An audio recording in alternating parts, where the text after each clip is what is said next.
and welcome to Imagine This Stories for Lent. I'm so glad you're here today. Have you ever ridden on a horse? If you haven't, would you like to? If you have, did you like it? Was it scary or exciting? Today, Jesus is going to ride on an animal. Any guess what it might be? Sit back, relax, kick off your shoes, and for the next couple of minutes, imagine this.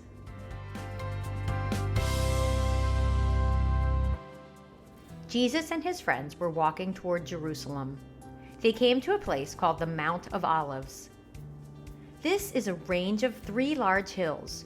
The largest is 2,684 feet tall. These hills were covered with olive groves, and there's a tree there today that is supposedly over 2,000 years old. That's an old tree. When Jesus and his friends came to the town of Bethany on the Mount of Olives, Jesus sent 2 of his disciples on ahead. Go into that village over there. As soon as you enter it, you'll see a donkey tied there that no one has ever ridden. Untie it and bring it here. If anyone asks, "What are you doing?" just say, "The Lord needs it and will return it soon." The 2 disciples left and found the colt standing in the street, tied outside to the front door, just like Jesus said they would. As they were untying it, some bystanders demanded, "What are you doing, untying that colt?" The disciples said what Jesus told them to say, and they were permitted to take it. Then they brought the colt to Jesus. I've never ridden on a donkey, have you? I wonder if it would be difficult. This donkey didn't have a saddle, so the disciples threw some coats on the donkey's back, and Jesus hopped on. As Jesus was riding into the city of Jerusalem, people in the crowd started to spread their coats on the road ahead of him, and others spread leafy palm branches they had cut in the fields. Jesus was at the center of the procession, and all the people around him were shouting and cheering. They were waving palm branches and saying, "Praise God! Blessing on the one who comes in the name of the Lord. Blessings on the coming kingdom of our ancestor David. Praise God in highest heaven."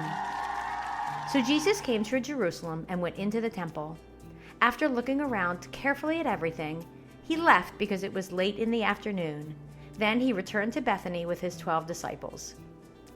Now you may be thinking, this is kind of a strange story, and I can see why you'd think that. Jesus rides a donkey into town and the people make a path of clothes and leaves for him. This might help. Over 500 years before this happened, there was a prophet named Zechariah. He wrote in the Old Testament that one day God's son, the Messiah, would ride into Jerusalem on a donkey. Now the people there would have known about this, so they got very excited when they saw it happening. I imagine a lot of them thought, "Woohoo! Finally, God has sent his son to rescue us. He'll be our great king and our lives will finally get better." That's how they wanted it all to work out. But that's not the way God designed it to happen. Yes, Jesus is God's son, the Messiah. And yes, he came to save all the people, just not the way they thought he would. They wanted a king to fight their enemies. God sent them a son to die so that all people could have a relationship with him. As you'll hear over the next few days, a lot of people changed their minds about Jesus when he didn't do things the way they thought he should. It's funny. I can be like that sometimes.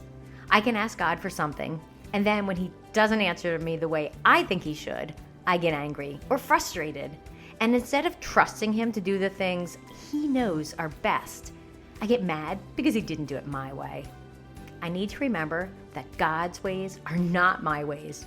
They're so much better. Thank you so much for listening today, and I hope you'll come back tomorrow and learn more about the life of Jesus on Imagine This Stories for Lent. Bye.